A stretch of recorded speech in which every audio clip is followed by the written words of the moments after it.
Next, we will hear from Wade Henderson, who is the President and CEO of the Leadership Conference on Civil Rights, Counselor to the Leadership Conference on Civil Rights Education Fund. Mr. Henderson serves as the Joseph Rao Professor of Public Interest Law at the David A. Clark School of Law, University of District of Columbia, and he is a graduate of Howard University and Rutgers University Law School. Good afternoon, Mr. Chairman, members of the committee. It's a privilege to represent the civil rights community in addressing the committee today. My name is Wade Henderson. I'm the president of the Leadership Conference on Civil Rights. The Leadership Conference is the nation's leading civil and human rights coalition with over 200 national organizations working to build an America as good as its ideals. I'm here this afternoon to call on Congress to act, to right a wrong perpetrated by our nation's highest court that will have a profound impact on the working lives and livelihoods of Americans across the country.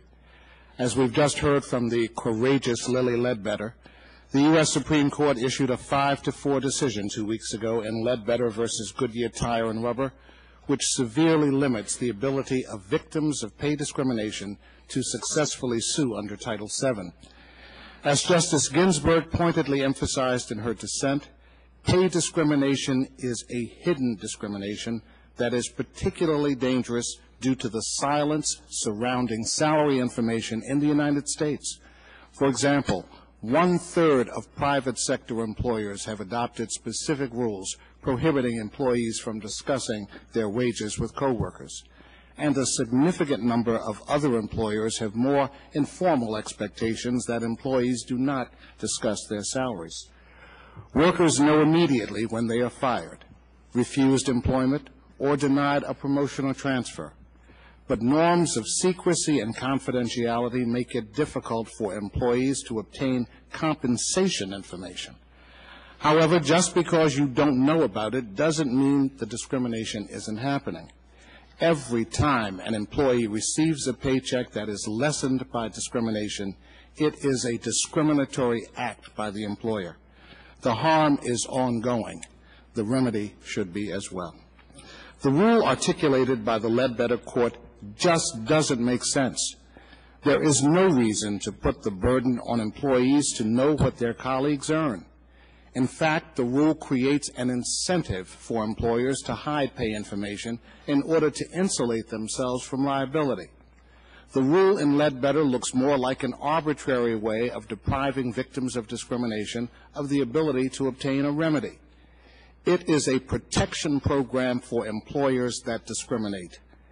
The impact of the court's decision in Ledbetter will be widespread, affecting pay discrimination cases under Title VII involving women and racial and ethnic minorities, as well as cases under the Age Discrimination in Employment Act and the Americans with Disabilities Act. Here's an example. Imagine you have worked for a company for 30 years. You're a good worker. You do a good job. Unknown to you, the company puts workers who are 50 or older on a different salary track, lower than the younger workers who do the same work. At 60, you learn that for the last 10 years, you have been earning less, tens of thousands of dollars less than colleagues doing comparable work. How do you feel? Imagine you are this worker. How would you feel? Even more, how do you feel when you learn that 180 days after you turn 50, 6 months after you started getting paid less, you also lost your right to redress for the hundreds of discriminatory paychecks?